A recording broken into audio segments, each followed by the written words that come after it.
What's going on, everyone? Vampyr Gaming here, and today we're going to be talking about ban list speculation. So, just like last week, 2 weeks ago, we got confirmation on the 12th that there was going to be a banned and restricted card announcement in August 2025.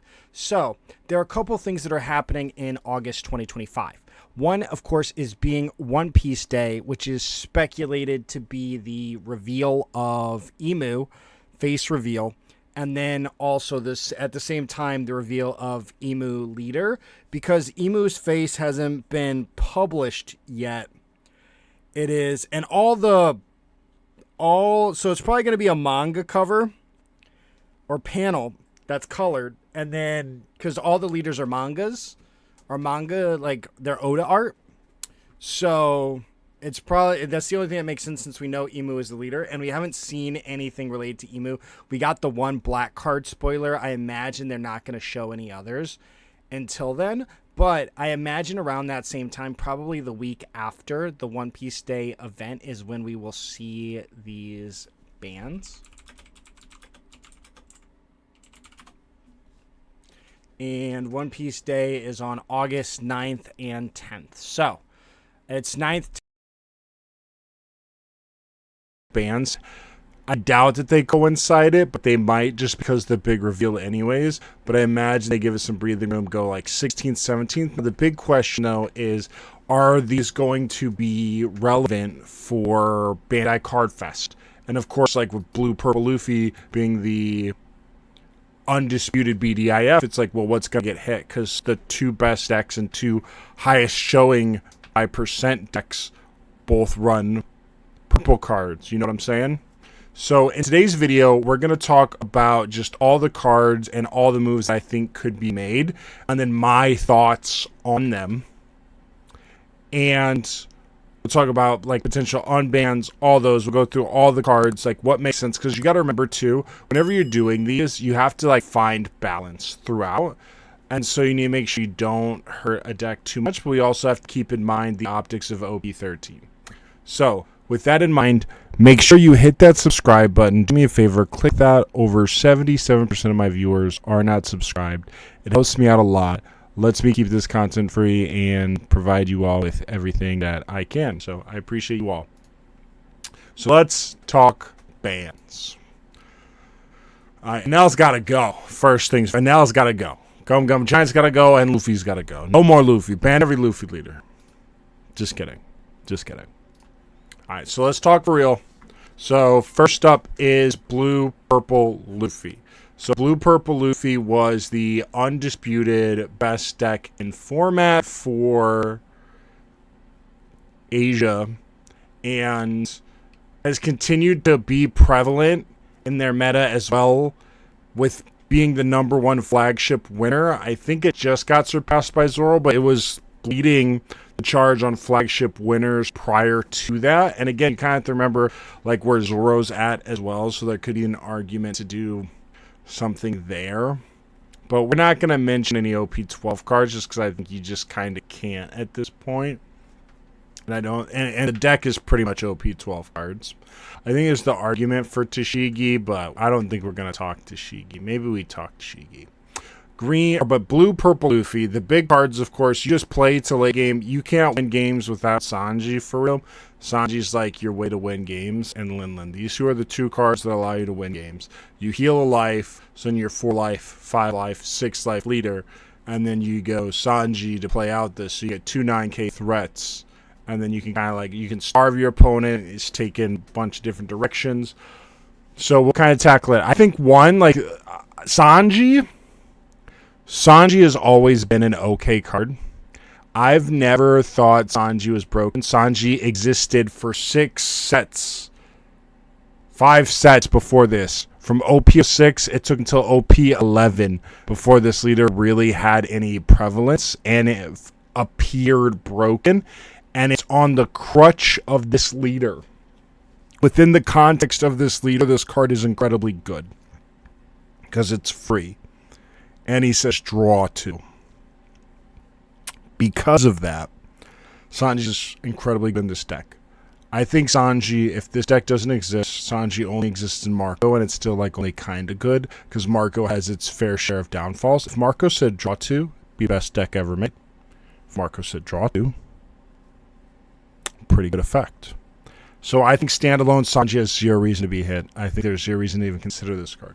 Now Lin Lin is a little bit of a different story. So Lin is a purple card with yellow abilities. And it's almost like a better Lin, 10 Lin, because you get removal with it. And yeah, it tucks it in life, but it actually just, that aspect doesn't matter.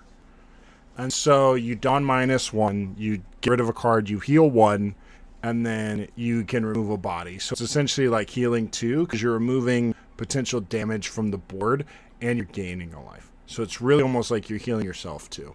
Is a great way to look at it. So you heal 2, your opponent heals 1, and it's generic. So a lot of people are like, yeah, you know, like this and that. And I think a big thing too is it has former Rocks Pirates, which can lead into something too further down the line. I think this is one of those cards to consider because it's purple Luffy, like, you know, they were like maxing out on these. But I don't think this card is incredibly impactful. If I had to guess, I think this would be like low chance of being banned. I think Sanji has 0 chance of being banned. I think Lin has low chance, but I think it would be justified. Because this card, like, the big thing about purple is at this point, purple has every color inside of it. It's got ramp, and then it can do literally every other color's thing. It can rest, it can rush, it can do everything. So they just have a mouse tool of everything. And I think that this was kind of just like over the line. And it's a big body with removal, which is like incredibly strong. And there's the leader. The leader just says draw 2. And so the longer your games take, the more value you gain. Because every turn you're taking 2 cards to your opponent's 1. And so from a value proposition, you're rewarded for the longer the game goes on. And cards like Lin enable you to stay in the game, continually gain value. So I think, honestly, I think it makes the most sense to ban the leader. I think that makes the most sense, just because this I remember when I read this and I was like, there's just no way. I was like, there's no way. The first time I heard about this leader, and I'm like, there's just no way. I'm like, this is as broken as I think it is, right? And then Asia meta happens. Now, yeah, it was actually as broken as I thought it was. So, if any card on this page, I would go Monkey D. Luffy, Charlotte Lin, and then Sanji. Let's talk about the big elephant in the room, the giant in the room. Gum Gum Giant, aka 10 cards in hand. So I've broke this down before, but the way that I think of Gum Gum Giant is essentially if your opponent has 6 cards in hand, but one of them's a giant, they have 8 cards. If 2 of them's a giant, they have 10 cards. Because they're going to get used to counter, but then they have 6 again, and they have 4K in counter. And so it's essentially having 2 extra cards in your hand for every single copy. And that's kind of how I think about it when I'm going for lethal. Is, oh, they don't have 6 cards. They have 8 cards. They have 10 cards. And it's like, okay, can I get through 10 cards with guaranteed 2-2K? Like, you know, guaranteed for, it's 8 cards in hand with 2-2Ks. It's 10 cards in hand with 4 2Ks. And so this card has enabled a lot of shenanigans when people think that they might lose, and they just like triple Gum Gum Giant train when they have 2 cards in hand. They're just like, chugga chugga giant. And then next thing you know, they counted up to 22,000, and you're just sitting there crying in the streets, holding the L. So I think that this card is priority number 1 because it's played in 2 decks, both Purple Luffy and Blue Purple Luffy. So yeah, I mean, it just created no other counter card is really like this because it completely replaces itself, and you only ever use it in late game, and in late game you use one once per turn and you never actually get punished. And then if you're using 2 in a turn, you're probably trying to win the next turn anyways. So it says don -2, but this is only ever a late game card, and you never truly feel the backlash of don -2. So it really has no cost, and it really just says plus 4,000, cycle 1, draw 2. So do with that what you will. I think if I was Bandai, this would be my number 1 enemy. And so with that in mind, let's talk about somebody else's number one enemy, is the Charlotte pudding.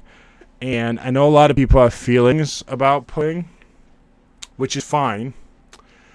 I think that pudding in the context of One Piece is an absolutely okay card.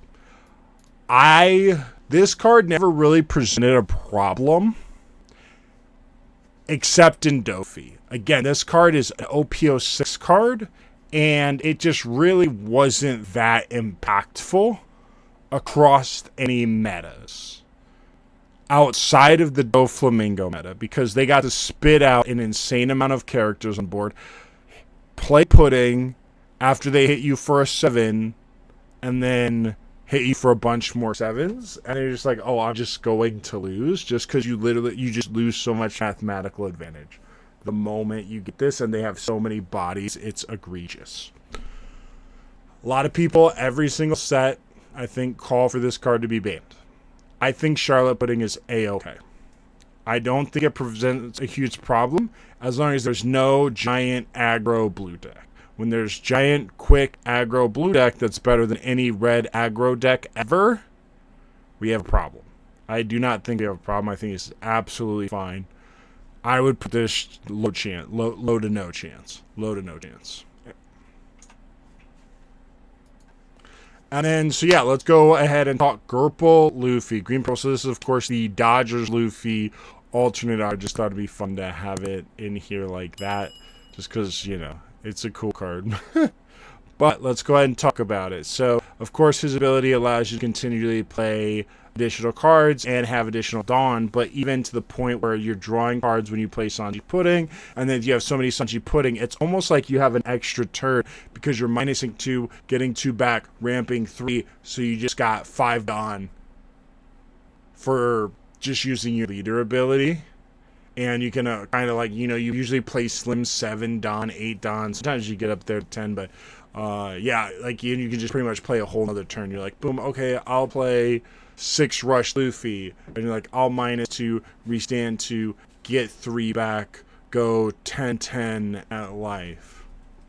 And things like that. Just so many different things that allow you to do crazy stuff. And this is, again, very high showing percentage, with Gum Gum Giant being the defense aspect, making the deck really hard to beat in endgame. And then, again, they don't need a ton of Dawn, and they usually play pretty slim, but they're bored. You know, going to have these Sanji Puddings. If you don't play removal decks, they're just going to overswarm you with the board because they're playing pretty much 2 turns in mid-game, and then in late game, they're getting like 2 turns, which kind of equals like a full turn, but it's like a full turn and a half, depending on how they like optimize it, while also, of course, having, you know, that 5-7 stat line, that vanilla stat line is great, and being a 6k leader, so you have to swing up into them in late game. So Sanji Pudding, I would understand it, but again, like, it's almost like you should just go after the leader, because this, if one card is like a problem but isn't a problem in any other deck,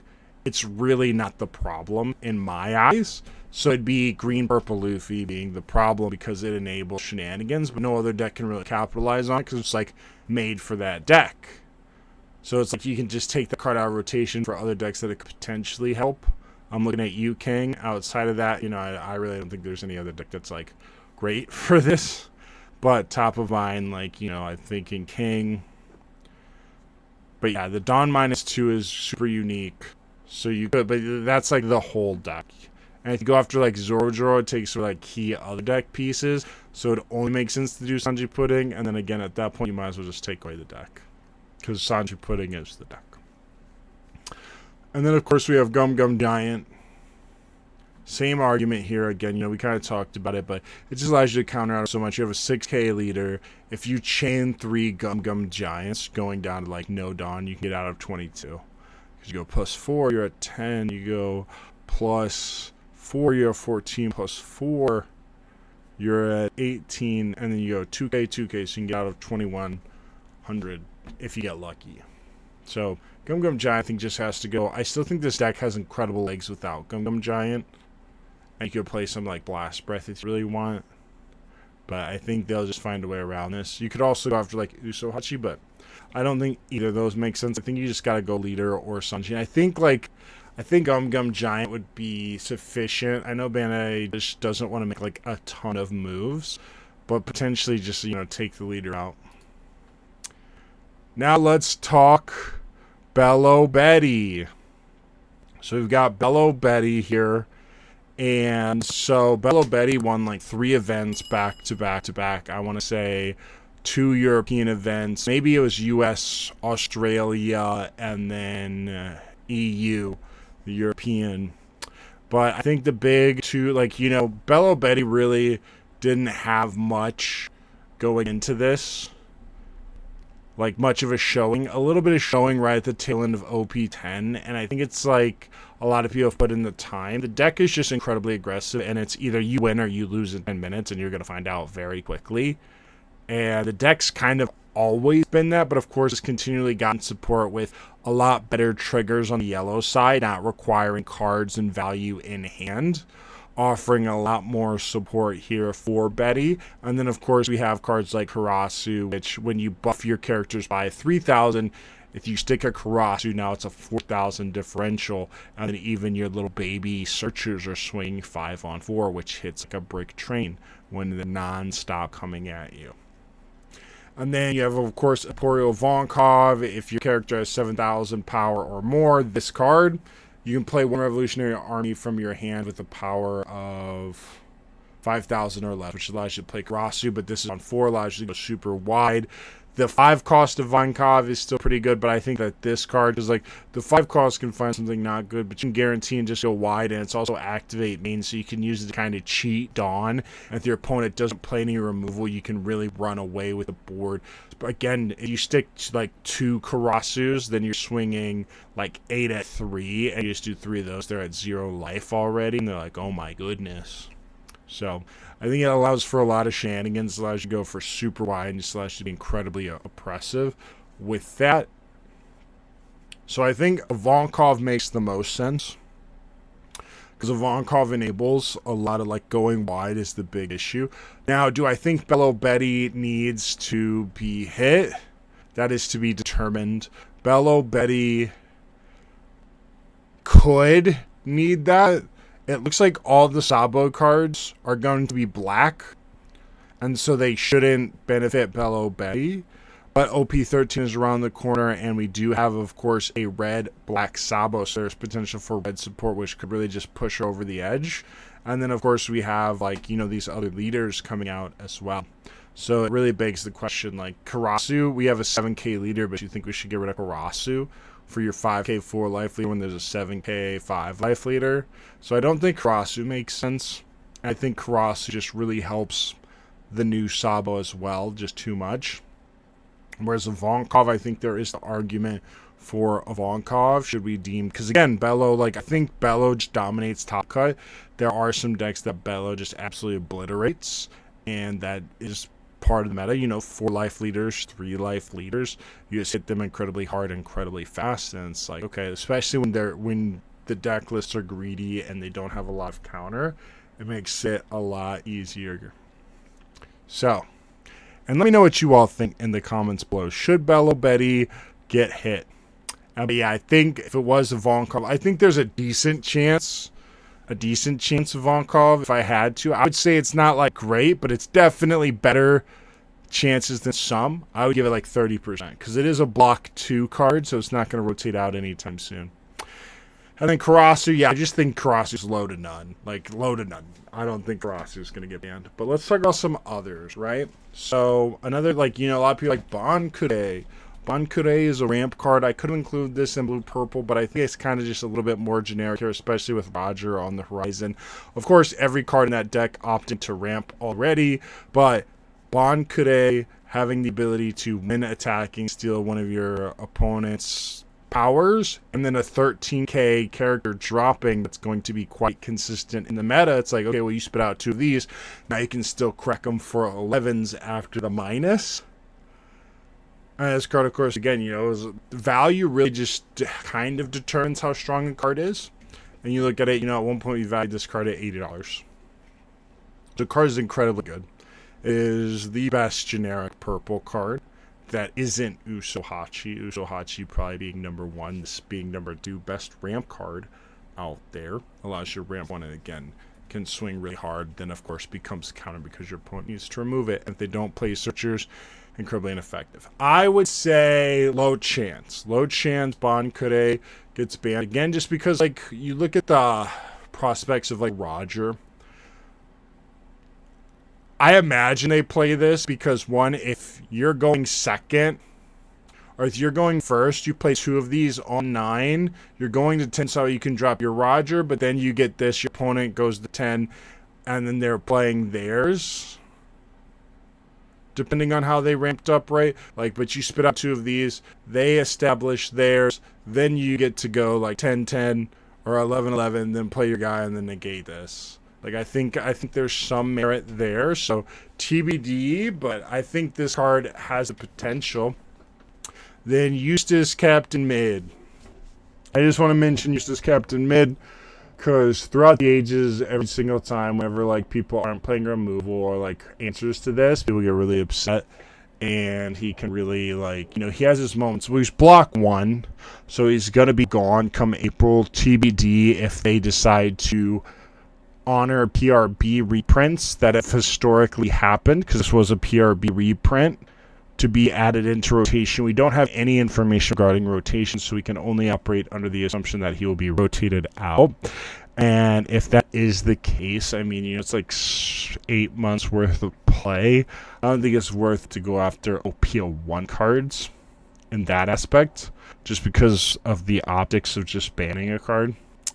And then, of course, there's Zoro leaders like Zoro, which can just double swing into this, which kind of invalidates a lot. And we don't really see much of Eustace Captain Mid in OP12 anyways. So, really interesting. I think it's pretty low chances. But let's talk about Hody, the best, bar for bar, best rusher in the game. Of course, the 6-drop 7K SEC Luffy being the best rusher in the game in a specific deck. Hody being just the best bar for bar rusher overall, letting you gain a card in hand. A lot, you know, you take a lot. You know, you will usually wall up behind Kid.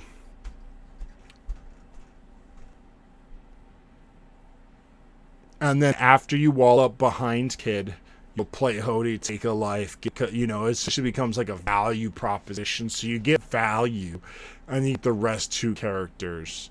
Or potentially rest 2 Dawn. So you force your opponent to play with 7 Dawn in a turn if they need to Gum Giant, which has a huge impact. And again, like, you know, you answer Giant, this card I think is less impactful. But then, of course, like, resting 2 blockers, so you double blocker up. So when Hody's like a part of the equation, if you live with playing 1 blocker, you just have to play 1 blocker to kind of prevent the 2. Because resting 2 blockers. And then you get the, what is it, Demon, Ashura, 9 Sword style, Devil, Dead Man's Game, something. But that effectively does the same thing, but for 3 more, you get a body, a card, and 8K. Like, you know, you get a rusher. So, really interesting the fact that they printed the Dead Man's Game event while still having Hody, where the value proposition there, I think, is drastically off. Yeah, you can use it for counter for your leader, but I think I would give Hody 50% chance of finding his way there.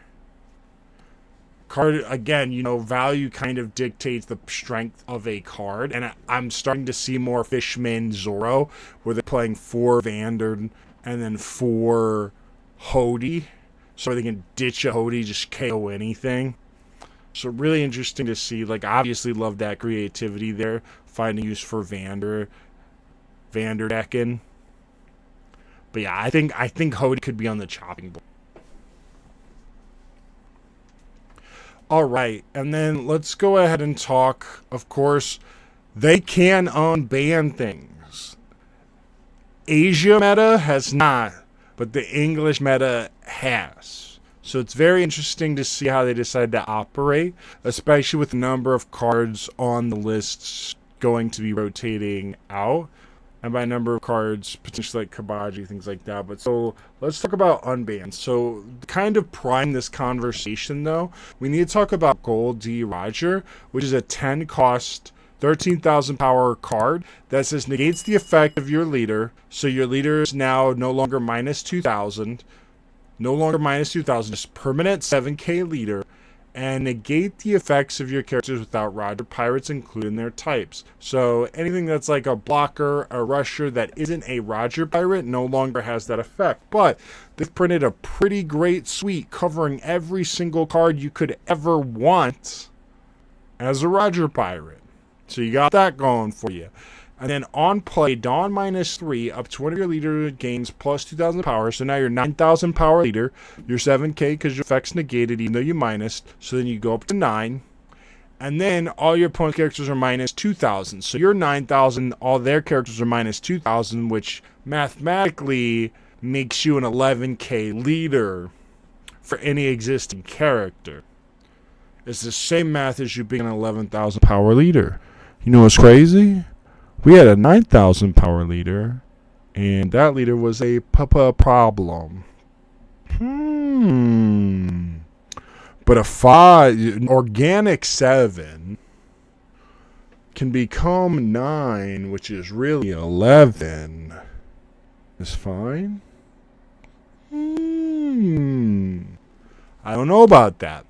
So with that in mind, right, like this sounds insane. Like this truly feels like the power creep set. So every set has kind of like toe dipped into the power creep Kool-Aid. But then they made Goldie Roger. They made every single card sans Shank Searcher, or maybe it's Buggy, sans the Searcher, ramp. And here we are with this. So it leads me to believe either what, like, I think we could unban some cards. I personally think we could unban some. If this is okay, I think we can unban some cards. TBD what Bandai thinks, because they're looking at it from the lens, I believe, of OP12. So that's kind of like the lens we want to look through it too. Like everything that they've seen, OP11, OP12, what are consistent themes? Blue Purple Luffy, Gum Giant, Purple Luffy, or Green Purple Luffy. Things like that. Belo Betty, I feel like, has had a little bit less showing in Asia than ours, but I could be wrong there. I just, top of mind, can't recall that. But I think first thing that can come back, Echo Borea. Echo Borea can come back. You go Gecko, baby, 9k leader, 1 life. Great. Because they can play Roger, Red Roger, and then they can play Big Roger minus all your guys. So your Gecko's 7, their leader's a 9. If you buff your leader, you can literally never swing at them. You could never swing at them outside of swinging with your leader. Because these are going to be 7s. You're going to use all of your Dawn to play 2 blockers. Can't swing at them. It's pretty interesting, right? Kind of changes the dynamic. And then I think it can really create, like, the momentum that, what's his name, Luigi needs. Another thing to keep in mind is, as well, Suru should rotate out soon, come April. So, like, Suru, whatever, you'll have to rely on, like, Helmeppo or whomever. I think if we're going to have 11k leaders, let's have 11k leaders. I don't know. I think just unleash the chaos. That's my thoughts. And then some other cards, Sakazuki, again, can Sakazuki usually lost to aggro overall? Can he beat a red-purple 5 life 7k leader? I'd love to find out. Same thing with, like, RP Law even. How do you have to play round table to bot deck the Roger. You have to play round table to bot deck the Roger. I don't know. Very expensive. I don't think Sakazuki should be unbanned, though, truthfully. Moby, so we're getting a new red ace leader, and we're creating a 7k leader. I don't think there's anything wrong with the leader swinging 8k again. I'd be okay with it. I think Moby has the argument to be unbanned. We need a little bit more aggro to possibly push an 7k leader. And then Great Eruption. Great Eruption is also on the block to be rotated out. I don't think Great Eruption has much of a chance. I will say I bought a ton of these, a ton of Great Eruptions, because I think eventually that this card will come back, because we'll just be so far power creeped. Like, but this isn't that different from a Tempest Kick in terms of Lucci. It would just be another consistency piece, but it isn't that much different. And any deck that plays this, like the only, like Gecko Moria benefits the most because they don't have the trash aspect like Lucci does. So I think it could be fine as long as you don't have Sakazuki. I think Great Eruption in the hands of Sakazuki is kind of demonic, maybe. But yeah, let me know your thoughts in the comments below. What do you think should be unbanned? And then overall thoughts, again, it all comes back to like what consistently showed up OP11 and then OP12. And it comes down to that being Green Purple Luffy and then Blue Purple Luffy. And both those decks have one card in common, that being Gum Gum Giant. So that, I think, makes it an easy decision. Then it comes down to, do we need to hit anything else? And then, like, does Green Zoro become the best deck? Are there decks that are better than Green Zoro? Because Green Zoro is right up there. And I believe, like, Rayleigh is, like, third, fourth in, like, total. But it's like 40 Blue Purple Luffy wins, 40 Zoro wins, some amount of Green Purple, then I think, like, Rayleigh wins. And so, yeah, I think the way that they have to operate is they just have to kind of see those recurring themes, decide what they're going to hit, and then go from there. I think it's going to be Blue Purple Luffy, Purple Luffy, potentially to some degree something Green Zoro. Again, they're not all playing Hody. But Hody's kind of showing up more. Let me know what you all think in the comments below. And if you found this content of value, be sure to hit that subscribe button, and I'll see you all in the next one.